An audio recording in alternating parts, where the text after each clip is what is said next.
그 어젯밤에 다들 잘 주무셨어요? 목사님 혼자 잘 주무신 것 같은데. 자, 우리 찬양팀은 찬양 감사해요.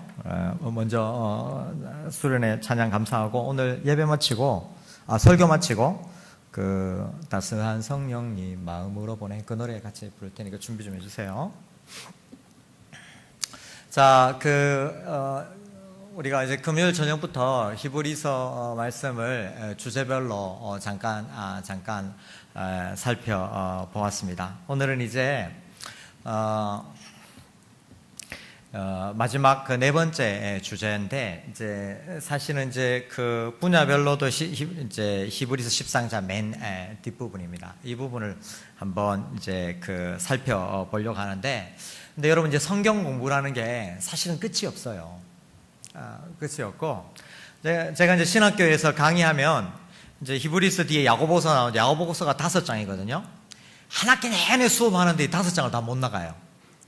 그러니까 이제 꼼꼼하게 보려면은 한없이 꼼꼼하게 볼 수 있고, 또 이제 대충 훑으려면 또 그렇게 볼 수 있고, 이게 이제 성경이거든요. 근데 이제 우리 이제 수련회라는 게 시간이 정해져 있으니까 우리가 이제 이 주제를 크게 4가지를 잡아가지고 이번에 한번 살펴보게 되었습니다.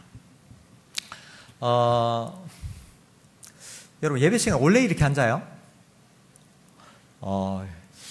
상당히 설교자가 집중하기 힘든 그래요. 왜냐하면 수련회 때 가까이 있다가 갑자기 멀리 앉아 있으니까 마음이 조금 어려운데, 하여튼 최선을 다해볼게요. 여러분 여러분들은 또 청년들, 어른들은 모르겠는데, 이제 여러분들은 어떠실지 모르겠는데, 작년에 2017년도가 사실은 이제 교회 역사적으로 굉장히 유명한 해였어요. 왜 그러냐 하면은 이 종교개혁 500주년 기념이라고 해서 사실은 어떤 교회는 굉장히 떠들썩하게 행사를 하는, 학자들은 난리고요. 학자들은 난리고, 그 다음에 작년 가을 여름부터 시작해가지고 유럽에 가는 웬만한 비행기 티켓이 거의 다 매진이 다 됐습니다. 이 교회 다니는 사람들이 특히 종교개혁지를 탐방한다고 그래가지고 비행기표가 거의 상당히 많이 매진이 많이 되어 있고, 교회마다 학자들마다 세미나도 하고 이렇게 해서 굉장히 거창한 행사들을 많이 했습니다. 우리 영동교회는 뭐 했습니까? 우리 청년부에서 예. 역시 앞서가는 청년부. 예. 뭐 했냐고 물었는데 목사님은 기억하는 이런 앞서가는 청년부. 수련회 때 목사님 초상화 그리고 뭐 하고 이래도 화이팅. 예, 화이팅. 그런데 아마 이제 우리 또 청년부에서는 그렇게 하고, 우리 또 정 목사님께서도 예배 시간에 종교개혁 교리를 중심으로 아마 설교를 하신 걸로, 제가 이제 10월 달이 이제 종교개혁 기념 주간이거든요. 이렇게 한 걸로 알고 있습니다. 자, 여러분, 오늘 설교는 이렇게 한번 시작하는데, 사실은 여러분, 이 장년들뿐만 아니라 우리 청년들, 모든 개신교회에 다니는 성도들은 종교개혁과 굉장히 밀접하게 관계되어 있습니다. 뗄래야 뗄 수가 없어요. 근데 여러분은 종교개혁에 어느 만큼 관심이 있는지 모르겠어요. 여러분은 종교개혁 하면은 뭐가 생각나십니까? 뭐라고? 터가 뭐 어떡하다고 그러는데? 루터. 역시 은광이 오늘도 컨디션 계속 좋아요. 예. 루터. 은광이가 잘 이야기해 줬어요. 루터의 종교개혁. 그래서 사실은 루터가 비텐베르그 성당에서 이 반박문을 붙인 게 1517년인데, 그렇게 해가지고 이 500주년 기념 행사도 하고 막 이렇게 해가지고 다양한 것들을 하고 있습니다. 여러분 또 뭐가 생각나세요? 혹시 이 소리가 계속 같은 형제의 목소리인가요? 예, 좋아요. 나는 주영이가 다시 왔나 싶어가지고, 근데 굉장히 적극적인 태도 좋아요. 은광 형제가 나를 많이 도와주고 있어요. 감사해요. 예. 또 다른 형제들, 규보 어디 갔어요? 광고한다고 다 끝난 거 아니야. 방심하지 마. 규보는 어떻게 생각하세요? 종교개혁 하면 뭐가 생각나요? 역시. 이 목사님이 소요리 문답 했으니까 청년부 리더 정도 되면은 저 정도로 대답을 해줘야 돼요. 예, 소요리 문답, 교리라는 것이 생각이 나죠. 여러분 혹시 교리 중에서 혹시 생각나는 교리 있나요? 종교개혁 하면은 2로 시작하는데 예, 고마워요. 이신칭이, 루터, 칼빈, 이신칭이, 교리, 뭐 이런 것들이 종교개혁 하면은 아주 유명합니다. 그런데 형제자매 여러분, 저는 오늘 이 중에서 만인 제사장이라는 교훈을 한번 살펴보고 싶습니다. 더 정확하게 말하면 모든 신자들이 다 제사장이다 라는 개념을 한번 살펴보고 싶습니다. 만인 제사장은 원래 로마 가톨릭의 특권화된 제사장 시스템을 반대하여 생겨났습니다. 다시 말하면 사제만이 하나님과 사람 사이를 중재할 수 있다는 주장에 반대하여 하나님과 사람 사이의 중재는 오직 예수님뿐이며 예수님으로 말미암아 이제 모든 사람들이 직접 하나님께 나아갈 수 있다라는 믿음입니다. 예수님을 의지하여 누구나 하나님을 예배할 수 있다는 믿음입니다. 이 믿음에 따르면 우리 한 사람 한 사람이 하나님의 제사장입니다. 그러므로 이 시간에는 제사장으로서 우리는 어떤 예배를, 어떤 제사를 드려야 하는지 그것을 오늘 이 수련의 마지막에 히브리서 13장을 중심으로 한번 살펴보고자 합니다. 오늘은 히브리서의 결론이에요. 앞서 히브리서는 우리가 사실 수련회 때는 안식, 또 뭐 했습니까? 믿음으로 동행하는 것, 그 다음에 징계, 훈련 이런 것을 살펴보았지만 사실은 이것은 너무나 유명한 이야기이기 때문에 제가 자주 언급하지는 않았지만 사실은 하나님과 사람 사이의 중보가 누구냐라는 것이 히브리서의 주제입니다. 하나님과 사람 사이를 중재할 만한 인물이, 수단이 누구냐? 그래서 유대교는 모세가 할 수 있다고 그러고 천사가 할 수 있다고 그러고 선지자가 할 수 있다고 그러고 율법이 할 수 있다고 그러고 레위 제사장이 할 수 있다고 그러고 아론이 할 수 있다고 그러고 기타 등등. 그러나 히브리서는 변정하기를 하나님과 사람 사이의 중재는 오직 예수님뿐이다. 이것을 쭉 설명하는 이야기입니다. 그 예수님 안에서 안식할 수 있고 그 예수님 안에서 우리가 하나님과 동행할 수 있고 그 예수님 안에서 우리가 연단 속에서도 하나님의 사랑을 경험하고 이길 수 있다. 이런 이야기가 이제 히브리서의 이야기거든요. 그런데 이 모든 얘기를 쫙 설명하고 난 다음에 마지막에 13장의 결론으로 예배를 이야기합니다.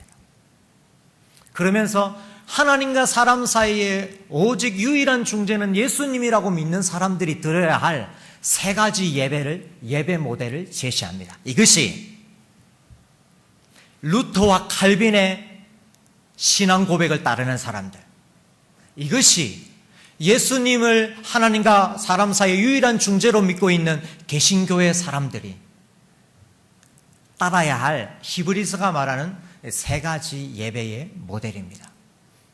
그래서 이 수련의 마지막에 특별히 저는 여러분과 한번 이 세 가지 예배의 모습을 한번 살펴보고자 합니다. 첫 번째 예배의 모습은 13장 13절입니다. 여러분 성경 본문 한번 같이 보시겠습니다. 13장 13절. 13장 13절. 우리 형제들이 한번 읽어볼까요? 13장 13절 시작. 예. 자, 이것이 첫 번째 예배입니다. 치욕을 지고 영문 밖으로 예수님께 나아가는 것. 이것이 하나님과 사람 사이의 중재는 오직 예수님이라고 믿는 사람들이 드려야 할 첫 번째 예배입니다. 제사입니다. 첫 번째로 히브리서가 우리에게 제시하는 제사는 고난의 예배입니다. 고난의 제사입니다. 치욕을 짊어지고 예수님께 나아가는 것. 그리스도를 위한 우리의 희생과 고난을 가리킵니다. 형제자매 여러분, 우리의 고난이 제사가 된다는 사실을 아십니까? 우리가 믿음 때문에 고난받을 때 이것은 하나님이 기뻐하시는 제사가 됩니다. 13절을 다시 한번 우리 같이 읽어볼까요? 시작. 그런즉 우리도 그의 치욕을 짊어지고 영문 밖으로 그에게 나아가자.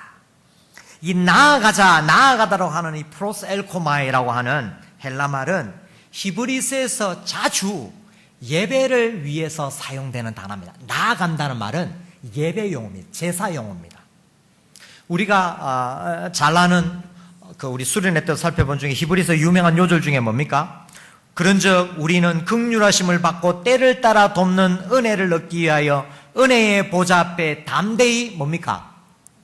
나아갈지어다. 은혜의 보좌가 뭡니까? 지성소에 있는 시은좌라고 그랬어요.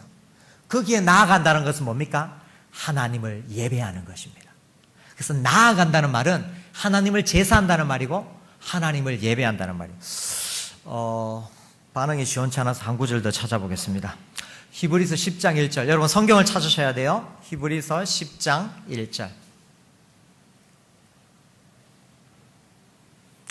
우리 포스터 찌르는 말씀 그렸던 자매 이름이 뭐죠? 홍사라? 사라? 사라 자매가 한번 읽어보세요. 히브리서 10장 1절.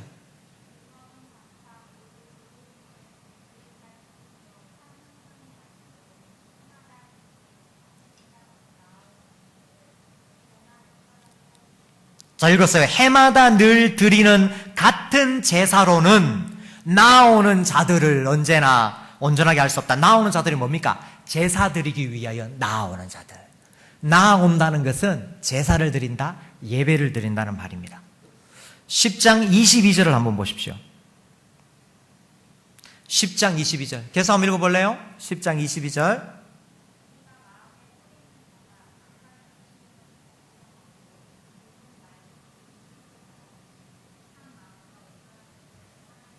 참마음과 온전한 믿음으로 하나님께 제사를 드리자. 예배를 드리자. 나아간다는 말은 예배한다는 말입니다.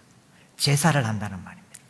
그래서 오늘 본문에서 치욕을 지고 그에게 영문 밖에 있는 예수님에게 나아간다는 말은 예수님을 예배한다는 의미입니다. 예수님을 통해서 하나님을 예배한다는 암시가 들어있습니다. 이제는 황소나 염소의 피가 아니라 영문 밖에서 죽으신 예수님을 통해서 하나님의 임재 가운데 들어가는 것입니다. 그렇다면 예수님이 죽으신 장소인 이 영문 밖 혹은 성문 밖은 어떤 의미일까요? 여기에서는 두 가지 의미가 있습니다. 예수님이 성문 밖에서 죽으셨어요. 영문 밖에서 죽으셨어요. 그래서 우리가 성문 밖에 영문 밖으로 나아가야 돼요. 근데 예수님이 왜 성문 밖에 영문 밖에 죽으셨던 것일까요? 첫째, 이것은 예수님의 속죄 사역의 완성을 뜻합니다. 11절에 나와 있는 대로 11절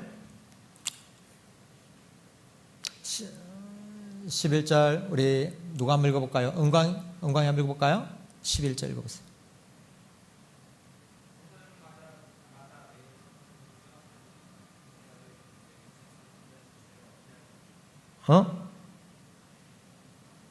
맞나? 13장 11절.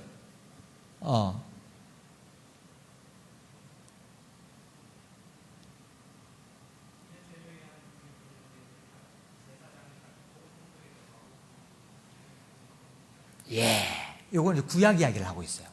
대제사장이 나오고 그 육체는 영문 밖에서 불살한다는 말은 유대인들이 1년에 한 차례씩 대속절이라는 큰 명절 이야기입니다. 이때 유대인들은 대제사장이 자신들의 죄를 위해서 지성소에 들어가서 민족의 죄를 사한다고 믿었습니다. 우리가 아는 대로 레위기 16장에 따르면 대제사장은 2마리 염소를 택해서 한 마리는 성전에서 죽여서 그 피를 지성소에 바치고 다른 한 마리는 대제사장이 안수해가지고 광야로 보냅니다. 오늘 본문에 따르면 성소에서 드려진 이 염소는 피는 지성소에 뿌르지만 그 염소의 사체, 그 시체, 죽은 육체는 불에 태우는데 어디에서 태우냐 하면은 영문 밖에, 예루살렘 성 밖에서 태우는 것이 이 대속죄일의 규례였습니다. 그래서 이런 속죄 제사를 통해서 유대인들은 그들의 모든 죄가 용서받는다고 믿었습니다. 히브리서는 앞선 장에서 지성소에 바쳐진 짐승의 피처럼 피를 바친 예수님에게 초점을 맞추고 있는데요. 이제 오늘 본문에서는 그 시체가 영문 밖에서 불태워진 것처럼 짐승의 사체가 예수님께서는 영문 밖에서 고난을 받으셨다.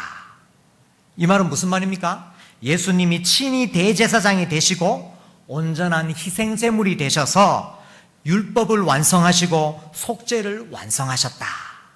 대속죄일의 제사를 완성하셨다. 이런 의미가 됩니다. 그래서 우리는 더 이상 염소나 양을 드리지도 황소를 드리지도 않습니다. 예수님께서 온전한 제물과 대제사장이 되셔서 속죄사역을 완성하셨기 때문입니다. 따라서 영문 밖에서 죽으신 예수님은 속죄사역의 완성을 뜻합니다. 두 번째, 영문 밖에서 죽으신 예수님은 무엇을 상징하냐면 고난과 수치를 상징합니다. 다른 말로 하면은 예수님이 수치를 무릅쓰고 죽임을 당하셨다는 말입니다. 왜 그러냐면은 영문 밖은 수치의 장소입니다. 부끄러움의 장소요, 불명예의 장소요, 지옥입니다. 이곳은 불결의 장소요, 부정의 장소입니다. 그래서 이스라엘 사람들은, 부정한 사람들은 성 밖으로 내쫓았어요. 죄인들을 성 밖으로 내쫓았고 문둥병장도 성 밖으로 내쫓았습니다. 그래서 이제 우리 젊은이들이 보셨는지 모르겠지만 배너 같은 영화에 보면은 문둥병자들이 성 밖에 굴에서, 토굴에서 지내게 됩니다. 왜냐하면 거기는 영문 안은 거룩한 장소요, 영문 밖은 수치의 장소요, 불결의 장소요, 부정의 장소요, 그런 장소이기 때문입니다. 그래서 성 밖으로 쫓아냈고 부정한 것은 성 안으로 들어올 수 없었습니다. 그러므로 예수님이 계신 성 밖으로 나가는 것은 이들에게는 수치요, 부끄러움입니다. 예수님께서 바로 그런 곳에서 십자가를 지셨습니다. 바로 그런 곳에서 수치를 무릅쓰고 우리를 위하여 죽으셨습니다. 그래서 그곳을 이제는 영광의 장소, 하나님의 임재의 장소로 바꾸어 주셨습니다. 예수님의 죽음의 장소는 수치의 장소이지만 동시에 그곳은 하나님을 향한 제사가 드려지는, 그래서 하나님의 임재가 있는 영광의 장소가 되는 것입니다. 그래서 오늘 첫 번째 제사로 영문 밖에서 치욕을 짊어지고 나아가자. 이것은 1차적으로 유대교의 유혹을 받던 히브리 수신자들에게 기독교 제사의 우월성을 나타내는 표현이고, 왜냐하면 영문 안에는 유대교가 말하는 성전이 있고 짐승 제물이 있는데 레위 제사장이 있습니다. 그런데 이제 바로 그곳을 벗어나서 영문 밖에는 예수님이 죽으신 곳이고 온전한 제사가 드려지는 곳이고 사람들이 보기에는 수치의 장소일지라도 그곳은 바로 실제로 하나님이 임재하는 장소이기 때문입니다. 따라서 영문 밖에 죽으신 예수님께 나아간다는 것은 수치의 장소로 나아가는 것입니다. 수치와 고난을 무릅쓰고 나아가는 것입니다. 고난의 제사, 수치의 예배입니다. 이런 의미를 강화하기 위해서 오늘 본문을 한 걸음 더 나아가서 13절에 보면은 치욕을 짊어지라고 그럽니다. 치욕을 짊어지고 나아가라고 그럽니다. 치욕이란 수치를 뜻하는데요, 고난을 의미합니다. 우리가 예수님을 통해서 하나님께 온전한 제사를 드릴 때 치욕을 짊어지고 제사를 드려야 됩니다. 예수님 때문에, 믿음 때문에 때로는 부끄러움을 당하고 수치를 당하고 모욕을 당합니다. 근데 그것이 바로 오늘 본문은 하나님을 향한 예배가 된다라고 말합니다. 하나님을 향한 제사가 된다라고 말합니다. 이것은 1차적으로 유대인들을 격려하기 위한 것입니다. 유대 기독교인들을. 왜냐하면 유대교를 떠나서 집에서 쫓겨나고 동네에서 창피를 당하고 예수님 믿는다고 직장에서 모욕을 당하고 이런 유대 기독교인들을 향하여 네가 직장에서, 네가 일터에서, 네가 가정에서 핍박받고 고난받느냐? 기억해라. 네가 예수님 때문에 핍박받고 고난받고 모욕을 당할 때에 그것은 재수 없는 것도 아니고 실패한 것도 아니고 하나님을 향한 예배가 된다.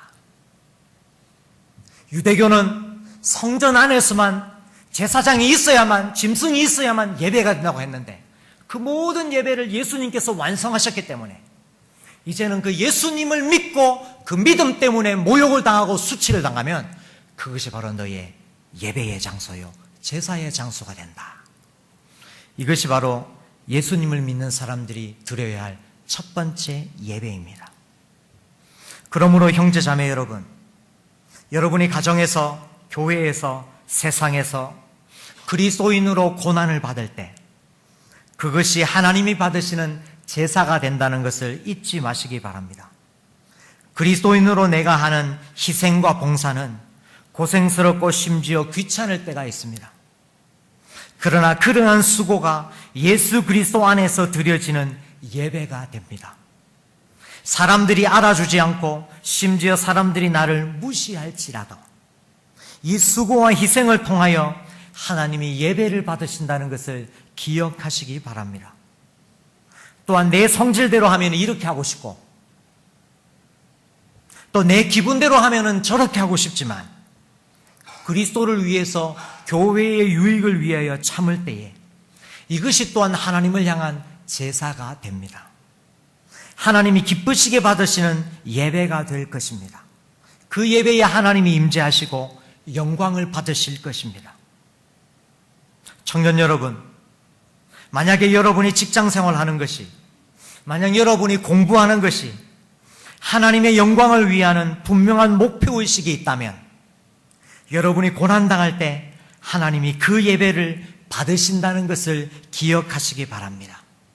예수 그리스도를 하나님과 우리 사이의 유일한 중재로 믿는 사람들이 드려야 할 첫 번째 예배는 그분을 위하여 고난을 받고 수치를 당하는 것입니다. 그 고난과 수치의 예배가 예수 그리스도 안에서 드려지는 첫 번째 예배가 됩니다. 두 번째 예배는 13장 15절입니다. 13장 15절.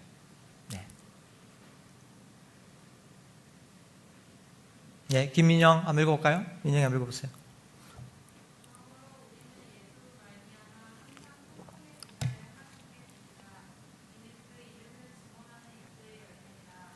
예, 감사합니다. 첫 번째 예배는 고난의 예배, 수치의 예배고, 두 번째 예수 그리스도를 믿는 하나님의 사람들이 드려야 할 두 번째 예배는 바로 찬양의 예배입니다. 찬양의 제사입니다. 우리는 제사장으로서 찬양의 제사를 하나님께 드려야 합니다. 하나님의 이름을 높이는 것입니다. 그리스도의 이름을 높이는 것입니다. 우리가 그분의 이름을 높일 때 하나님은 기뻐하십니다. 우리가 그분의 이름을 고백할 때 하나님은 기뻐하십니다. 오늘 본문 15절에 좀 전에 우리 김민영 자매가 읽었던 15절에 찬양의 제사를 드리는데 예수로 말미암아 항상 찬송의 제사를 드린다라고 합니다. 예수 그리스도로 말미암아라는 표현이 나오는데 이것은 우리가 예수님을 통해서 하나님께 예배를 드린다는 말입니다. 예수님을 통하지 않고서는 하나님을 예배할 수 없습니다. 앞서 말씀드린 바와 같이 예수 그리스도 안에서 제사가 완성되기 때문입니다. 그런데 여러분, 예수 그리스도 안에서 우리가 하나님께 찬송의 제사를, 찬양의 제사를 드리는데 언제 드릴까요? 이 찬송의 제사는 언제 드리는 것일까요? 거기 뭐라고 되어 있습니까? 15절에 찬송의 제사를 언제 드린다고 되어 있습니까? 항상 드리는 것입니다. 우리가 드려야 할 제사는 항상 지속적으로 드리는 것입니다. 주일에만 드리는 것이 아니라 우리의 일상에서도 찬양하는 것입니다. 누구에게 드립니까? 하나님께 드립니다. 어떻게 드립니까? 15절 보십시오. 입술로 드립니다. 찬송의 제사는 입으로, 입술로 드립니다. 어떤 분들은 사람의 마음이 중요하지, 입으로 하는 것, 말로 하는 것, 노래로 하는 것이 뭐가 중요하냐고 반문할 수 있습니다. 그러나 성경은 둘 다를 이야기합니다. 마음으로 고백하며 입으로 찬양하는 것입니다. 요약하면 찬양의 제사는, 찬송의 제사는 예수님을 통하여 하나님께 입술로 항상 그분의 이름을 높여드리는 것입니다. 그러므로 그리스도 안에서 드려지는 새로운 예배는 성전도 필요 없고 제사장도 필요 없고 제물도 필요 없습니다. 오직 예수 그리스도 그분의 이름을 의지하면 됩니다. 하나님 그분의 이름을 높이면 됩니다. 근데 형제자매 여러분, 이것은 또한 감사의 제사입니다. 오늘 본문의 15절 보면은 예수 그리스도로 말미암아 예수로 말미암아 항상 찬송의 제사를 드리자. 이 찬송이라는 말이 이 아이네시스라는 말인데, 이게 여러분, 자 여러분, 예수님 당시에, 히브리서 당시에 유대 기독교인들은 어느 버전의 구약 성경을 읽었다고요?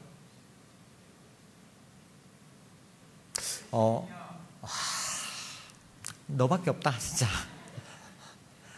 우리 그 헬라어 구약 성경을 읽었다고 그랬습니다. 이 헬라어 구약 성경의 이 아이네시스라는 말은 히브리어 이 토다의 번역인데, 이 찬송으로 번역된 이 아이네시스는 히브리어 토다의 번역인데, 토다가 무슨 뜻이냐면 감사의 말이에요. 그래서 히브리어로 감사라고 적혀 있는데 헬라어 구약 성경은 그것을 찬송으로 바꾸어 버린 것입니다. 다시 말하면 히브리인들은 찬양의 가장 기본적인 것은 바로 하나님께 감사하는 것입니다. 어떤 사람이 하나님의 이름을 높입니까? 어떤 사람이 하나님을 제대로 찬송할 수 있습니까? 하나님께 감사하는 사람이 하나님을 제대로 찬송할 수 있다는 말입니다. 감사를 어떻게 표현하냐 하면은 찬송으로 표현하는 것입니다. 그래서 우리가 찬양 속에 하나님께 감사하는 것, 또한 감사하는 마음으로 하나님을 찬양하는 것이 중요합니다. 이것은 또한 찬송의 예배, 감사의 예배는 또한 고백의 예배입니다. 오늘 15절 보면은 15절 뒷부분에 보면 이는 그 이름을 증언하는 입술의 열매다라고 말합니다. 이 증언한다는 말은 하나님의 이름을 공개적으로 고백하는 것인데, 히브리서는 특히 그리스도를 공개적으로 고백하는 것을 강조합니다. 그래서 제가 히브리서 3장, 4장, 10장에 믿는 도리라고 나올 때 이 믿는 도리라는 것은 믿음의 공개적 고백이다, 이렇게 말했습니다. 예수 그리스도를 하나님의 아들로 영원한 중보자로 고백하는 것, 이것이 하나님을 향한 찬송의 제사입니다. 하나님을 향한 찬송의 제사는 감사의 제사이고 또한 예수님을 고백하는 고백의 제사가 됩니다. 그러므로 형제자매 여러분, 이러한 찬송과 감사와 고백이 바로 교회의 예배에 나타나 있습니다. 그런데 오늘날 성도들이 이 예배의 본질을 잘못 알고 있는 것 같아요. 참 마음에서 우러나는 찬송과 감사와 고백으로 예배를 드리려 하기보다는 자꾸 화려함과 웅장함을 통해서 예배를 드리려 합니다. 화려한 성가대와 값비싼 파이프 오르간과 웅장한 예배당을 지어서 예배를 드려야 한다고 생각하는 것 같습니다. 이것은 예수님의 죽음을 통해서 세우신 제사의 원리에 배치됩니다. 히브리서가 보여주는 제사의 원리는 웅장한 예루살렘 성전을 가리키지 않습니다. 화려한 레위 성가대도, 수많은 황소와 염소의 제물도 언급하지 않습니다.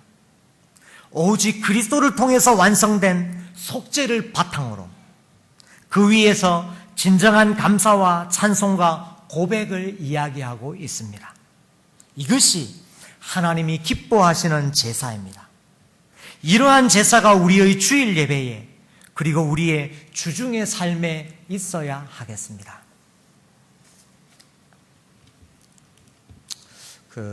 제가 가르치는 그 학생 중에 제가 이제 여러분 신학교는 이제 다양한 사람들이 이제 신학교에 오거든요. 제가 가르치는 학생 중에 현직 그 대학교 음대 교수님이 계십니다. 그 이제 제가 가르치는 신학교는 이제 야간에 그 신학 과정도 개설이 되어 있거든요. 신학을 공부하고 싶은 사람은 야간에 직장 마치고 야간에 와서도 공부하게 하는데, 이 현직 그 이 음대 교수님이 이제 자기가 이제 신학을 공부하겠다고 왔습니다. 언젠가 제가 이분과 한번 식사를 같이 하면서 나눈 대화가 있는데, 이 대화가 제 기억에 오래 남습니다. 이분은 프로페셔널한 오페라 지휘자입니다. 수십 년을 또한 성가대를 지휘하신 분입니다.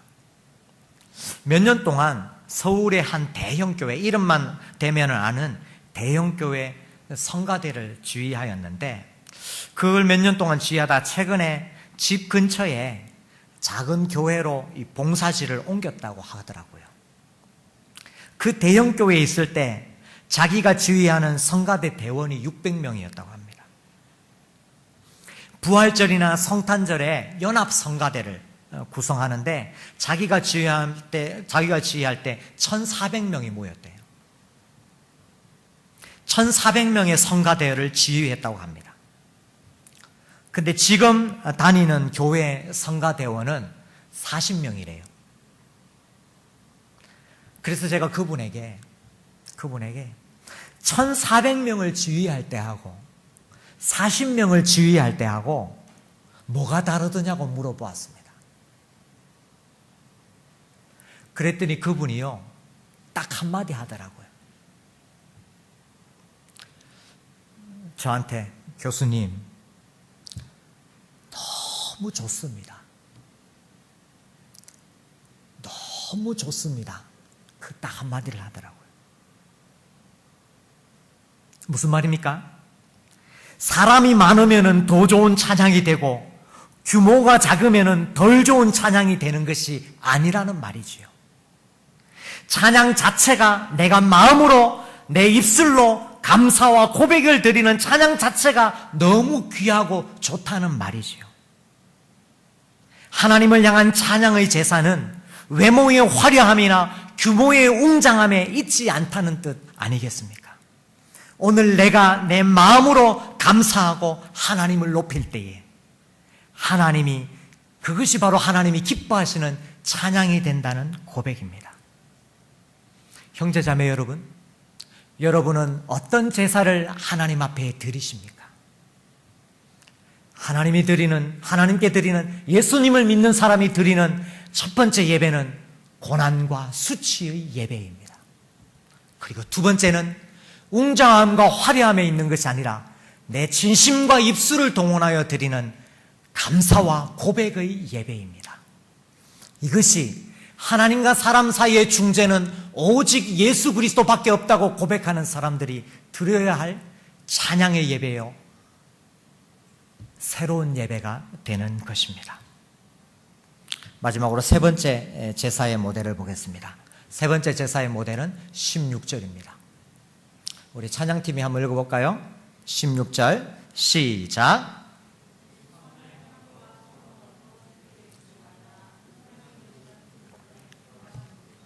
감사합니다. 이게 마지막 제사의 모델입니다.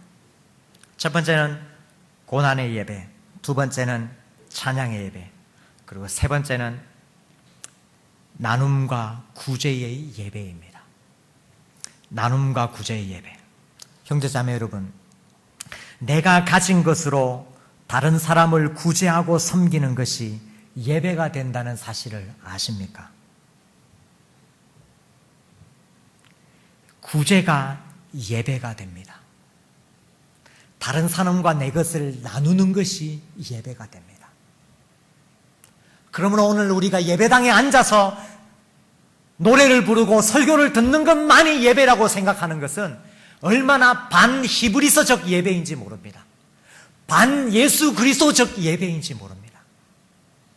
하나님이 예수 그리스도 안에서 계시하신 새로운 예배는 내가 교회 안에 있든지 교회 밖에 있든지 그리스도 때문에 고난을 당하는 것이고, 내 피아노 한 대가 없고 예배당 건물 하나 없을지라도 땅바닥에 앉아서라도 내 진심을 다해 하나님 앞에 감사하는 것이 예수 그리스도 안에서 드려지는 새로운 예배고, 내 작은 물질이라도 내 작은 시간이라도 다른 사람과 나누며 구제하는 것이 하나님을 믿는, 예수 그리스도를 믿는 사람들이 드려야 할 세 번째 제사가 됩니다. 형제자매 여러분, 여러분은 하나님을 어떻게 예배하고 계십니까?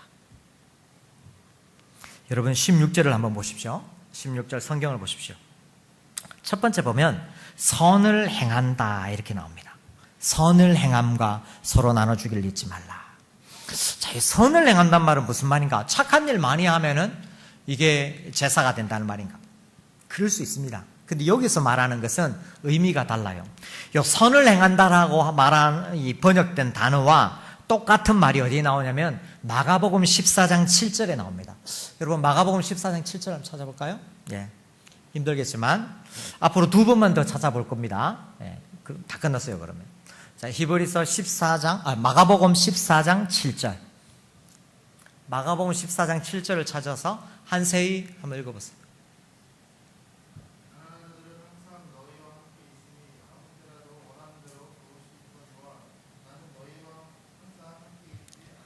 예, 감사합니다. 예수님이 말하는데 가난한 자들 항상 너희와 함께 있으니 아무 때나 죄송합니다. 가난한 자들 항상 너희와 함께 있으니 아무 때나 원하는 대로 도울 수 있거니와. 요게 선을 행한다는 말하고 똑같은 말입니다. 그러면은 히브리서가 선을 행하는 것을 잊지 말라 할 때 이 선을 행하는 것은 무엇인가? 가난한 자를 돕는 것을 말합니다. 가난한 자를 돕는 것이 제사가 되는 것입니다. 그 다음에 다시 히브리서로 돌아오면은 오직 선을 행함과 그 다음 뭐예요? 서로 나누어 주기를 잊지 말라 할 때요, 서로 나누어 준다는 것이 유명한 헬라어인데 이게 뭐냐면은 코이노니아입니다. 여러분 코이노니아 들어봤어요? 코이노니아. 이 코이노니아 말이 무슨 뜻이냐면은 보통 우리가 목사님 우리 청년 수련회 때 코이노니아, 예전에 우리 수련회 가면 코이노니아 이렇게 한다고 그랬는데, 이게 이 집회 마치고 같이 이렇게 같이 먹고 이래 나눔할 때 이걸 이제 코이노니아라고 이야기를 많이 해요. 그래서 이 펠로우십 이렇게 할 때 코이노니아를 많이 했습니다.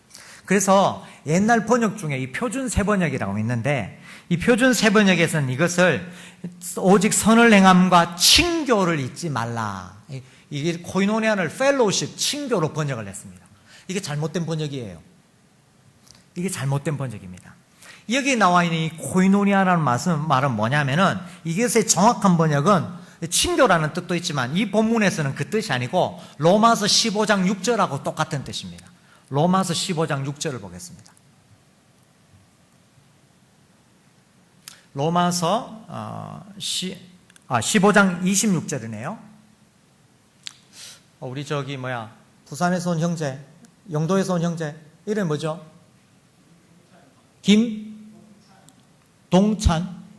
종찬. 예, 우리 김종찬 형제가 로마서 15장 26절 한번 읽어보세요.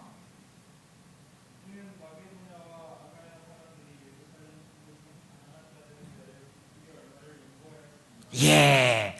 자, 마게도냐와 아가야 사람들이 예루살렘 성도 중 가난한 자들을 위하여 기쁘게 얼마를 뭐라고요? 코이노니아 하였습니다. 가난한 자들을 위하여 연보하는 것, 헌금하는 것을 코이노니아라고 그러는 것입니다. 그래서 이 히브리서 13장 16절은 이중 강조를 하고 있어요. 선을 행함과 서로 나눠주는 것, 다 가난한 자들을 위하여 물질을 나누는, 구제하는 것을 뜻합니다. 그러므로 오늘 본문에 나오는 세 번째 예배는 바로 나눔과 구제를 통하는 예배라 할 수 있습니다. 자신의 물질을 나누어서 약하고 소외된 사람들을 돌아보는 것입니다. 약하고 소외된 이웃들을 보살피는 것입니다. 이 같은 예배를 하나님이 기뻐하십니다. 여러분, 히브리서에는 하나님을 기쁘게 한다는 말이 딱 두 번 나와요. 두 번만 딱 나옵니다. 하나님을 기쁘게 한다는 말이. 첫 번째로 하나님을 기쁘게 한다는 말이 뭐냐면 우리 수련회 중에 나왔어요. 히브리서 11장 6절 믿음이 없이는 기쁘시게 못하나니. 믿음이 없이는 기쁘시게 못하는. 무엇이 하나님을 기쁘게 한다고요? 믿음을 하나님이 기쁘시게 하는데, 두 번째로 하나님을 기쁘시게 하는 게 여기 히브리서 13장 16절에 뭘 하나님이 기뻐하신다고요? 구제, 약한 자를 돌아보는 것. 이것이 두 가지, 히브리서가 말하는 두 가지 하나님이 기뻐하시는 내용입니다. 형제자매 여러분, 그러므로 하나님의 계획에 따라서 예수님의 복음을 통해서 성령의 역사로 세워졌던 초대교회는 어려운 형제자매를 도우는 것을 교회의 가장 중요한 사역 중에 하나로 여겼습니다. 그래서 사도행전 2장에 예루살렘 교회의 인상적인 모습이 무엇입니까? 자기의 소유를 팔아가지고 사도들에게 가져왔습니다. 그리고 서로의 필요를 채워주었습니다. 다시 말하면 양식이 없어서 굶주린 성도들이 없게 하였고, 입을 것이 없어서 추위에 떠는 성도들이 없게 하였습니다. 이것은 교회 안에서만 이루어진 것은 아니었습니다. 교회의 담장을 넘어서 가난한 이웃들을 구제하는 사역으로 넘어간 것입니다. 그래서 교회 밖의 사람들이 교회를 칭송하게 되었습니다. 이런 일이 얼마나 중요했냐면요, 이 일을 전담하는 직분자를 세웠어요. 구제 담당 직분자를 세웠어요. 그것이 바로 우리가 소위 말하는 그 일곱 집사라고 하는, 스데반, 빌립 나오는 일곱 집사라고 하는 사람들이 나옵니다.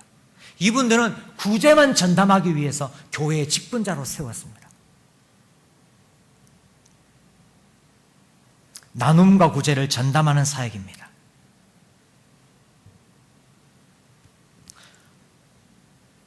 그래서 우리 서울영동교회 형제자매 여러분, 우리 영동교회가 지독하고 무식할이 많지 만큼 나눔과 구제를 강조합니다.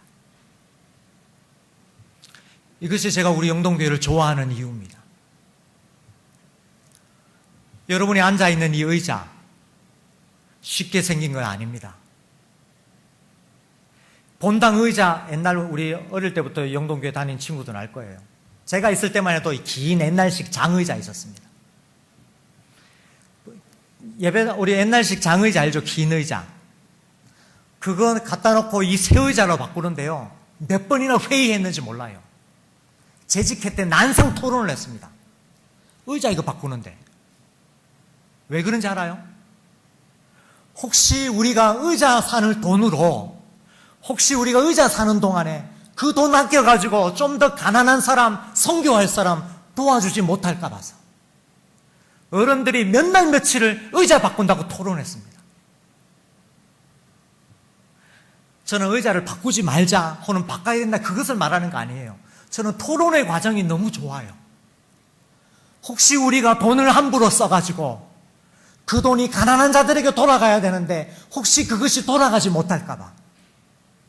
여러분 지금 쓰고 있는 에어컨, 이 주변에 있는 모든 교회들이 다 에어컨 할 때 우리 서울 영동교회는 선풍기 돌려가면서 예배드렸습니다. 교회에 선풍기 치우고 에어컨 들여놓을 때 몇 날 며칠 토론했어요. 몇 날 며칠 토론했어요. 여러분 요즘도 바자회 하면 우리 청년들이 봉사합니까?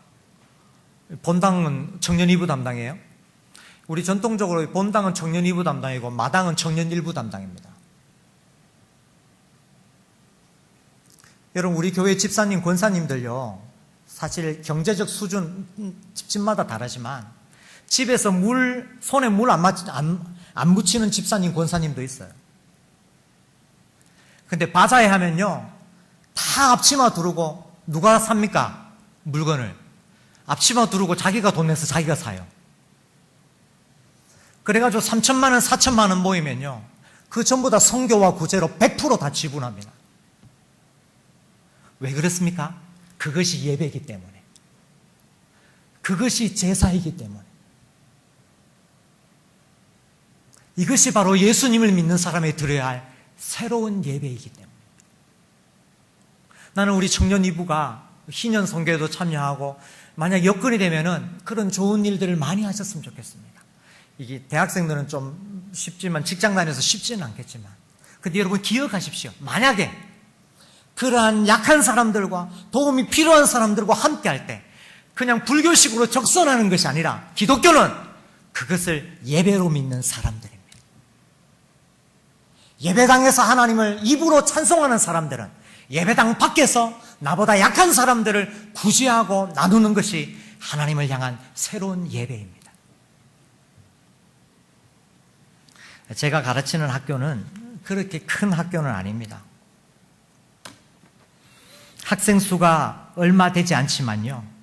그런데요, 그 얼마 되지 않는 학생들 중에 매년 한 명 이상씩 저를 찾아옵니다. 학생들이. 여러분, 예나 지금이나 형편이 넉넉한 신학생 얼마 안 되거든요. 근데 그 신학생들이 봉투를 들고 저를 찾아와요. 제가 한동안 학생 복지를 담당했기 때문에 학생들이 봉투 들고, 신학생들이 봉투 들고 찾아와서 혹시 이번 학기에 자기보다 더 어려운 학생들 등록하는 데 사용해 달라고 봉투를 들고 찾아옵니다. 심지어 어떤 때는 장학금을 받은 학생이 찾아와요.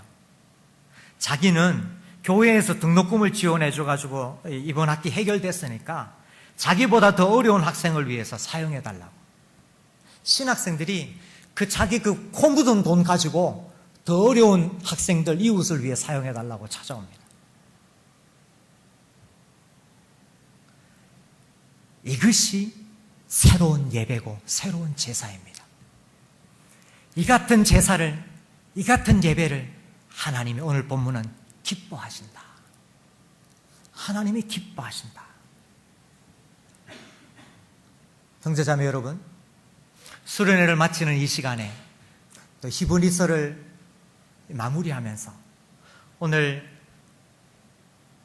안식을 누리는 사람들은, 믿음으로 하나님과 동행하는 사람들은 어떤 예배를 드려야 하는지를 한번 살펴보았습니다. 여러분은 남은 인생 하나님 앞에 어떤 예배자가 되기를 원하십니까?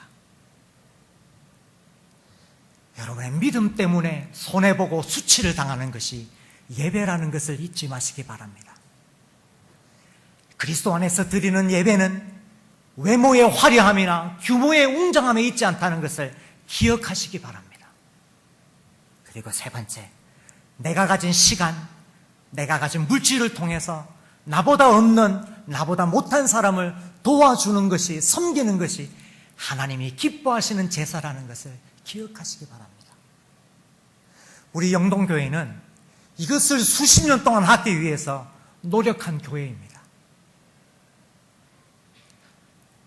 여러분, 이 전통 아래 여러분들이 좋은 신앙의 전통을 나는 우리 청년들이 좀 배우셨으면 좋겠습니다. 저는 제가 미국에 있을 때, 영국에서 공부할 때도 언제나 저는 서울 영동교회 출신이라는 것을 자랑스럽게 여겼습니다. 강남에 이름만 들면 아는 유명한 교회들이 많이 있는데, 압구정동에도 있고 강남역에도 있고 유명한 우리보다 큰 교회들이 많이 있는데, 오늘 이 노년동에 왜 우리 교회가 존재해야 합니까? 바로 우리 영농교회는 예수 그리스도를 하나님과 사람 사이의 유일한 중보가 믿으면서 예배당 안에서만 예배가 이루어지는 것이 아니라 예배당 밖에서 고난받고 예배당 밖에서 나눔을 할 때 그것이 하나님을 향한 진정한 예배라는 것을 믿기 때문입니다. 강남의 큰 교회들 중에요, 사랑부 없는 교회 많아요, 여러분. 우리 이웃 있는 교회 중에 사랑부가 없는 교회 많아요. 근데 우리 교회는 일찍부터 사랑부가 생겼습니다. 일찍부터 사랑부가 생겼어요. 제가 사역할 때 한 번은 일인들이 있었습니다. 교육자 회의 때 이제 이 여름이 가까우니까 각 부서 여름 수련회를 교육자들이 이제 담임 목사님한테 보고를 했어요. 보고를 했는데, 우리 청년부는 어디 가게 됩니다. 중고등부는 어디 가게 됩니다. 이렇게 합니다.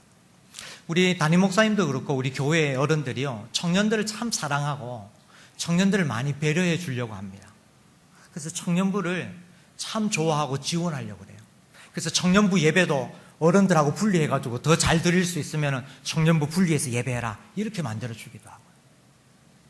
그런데 우리 담임 목사님이, 우리 장로님들, 교회원들이 청년들을 참 좋아하고 후원해 주는데 청년보다 더 사랑하는 부서가 딱 하나 있습니다. 교회의 유아부부터 모든 장년부까지 부서가 다 있는데 교회 어른들이 청년부보다 더 사랑하는 부서가 딱 하나 있어요. 어디겠어요? 그래서 여름 수련회 보고를 하는데, 그러니까 지금부터 15년 전이잖아요. 제가 있을 때니까. 사랑부 담당 교육자가 사랑부는 이번 여름 수련회에 제주도를 가겠습니다. 그래서 제가 속으로 사랑부 너무 나가는데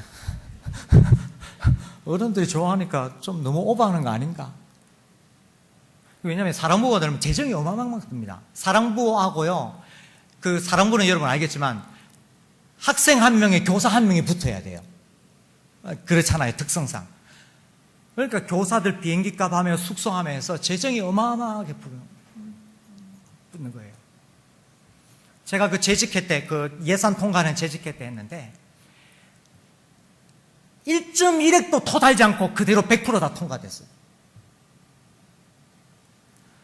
나는 그래서 우리 교회가 자랑스러워요. 나는 그래서 우리 교회가 자랑스러워요. 왜? 그것이 하나님의 사람들이 드려야 할 예배이기 때문에. 화려한 성가대도 없고 웅장한 예배당도 없지만은 약한 사람들이 존중을 받는 그것이 바로 예수님을 믿는 사람이 드려야 할 새로운 예배이기 때문에. 나는 그래서 우리 청년위부에 주영이가 와가지고 하는 것이 너무 좋아요. 너무 기분이 좋습니다, 여러분. 여러분은 남은 생애에 어떤 예배를 드리고 싶습니까? 우리에게 주어지는 안식은, 우리에게 주어지는 하나님의 동행은 우리만을 위한 것이 아닙니다. 예수님의 중재를 믿는 사람들은 예배하는 것이 다릅니다. 바라기는 이 세 가지 예배를 통해서 하나님이 기뻐하시는 생애를 사는 우리 모든 청년들이 되시기를 주의 이름으로 축원합니다. 아멘.